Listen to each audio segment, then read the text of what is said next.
Praise lord.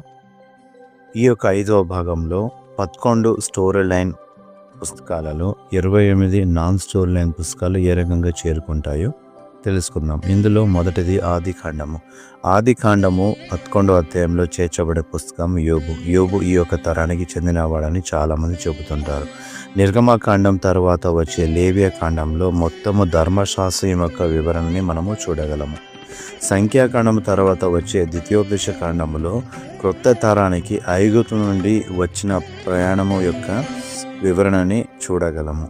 న్యాయాధిపతులు కాలంలో అందరూ త్రోవ తొలగిపోయిన సమయంలో అన్యురాలైన రూతు ద్వారా అందరూ ఏ రకంగా విశ్వాసంలోకి చేరుకున్నారు అనే దాన్ని మనం చూడగలము. 2వ సమూయేలులో దావీదు యొక్క పరిపాలనని చూడగలము. ఇందులోనే దావీదు యొక్క కీర్తనలను మనము చేర్చగలము. మొదటి రాజుల గ్రంథంలో సొలొమోను పరిపాలన మరియు రాజ్యం యొక్క విభజనను మనము చూడగలం. ఇందులోనే సామెతలు, ప్రసంగి, పరమగీతములు చేరుతుంది. మిగిలిన పుస్తకాల యొక్క వివరణ 6వ భాగంలో చూద్దాం. అంతవరకు వీడియోను షేర్ చేసి సువార్త పనిలో పాలిభాగస్తులు అవ్వండి.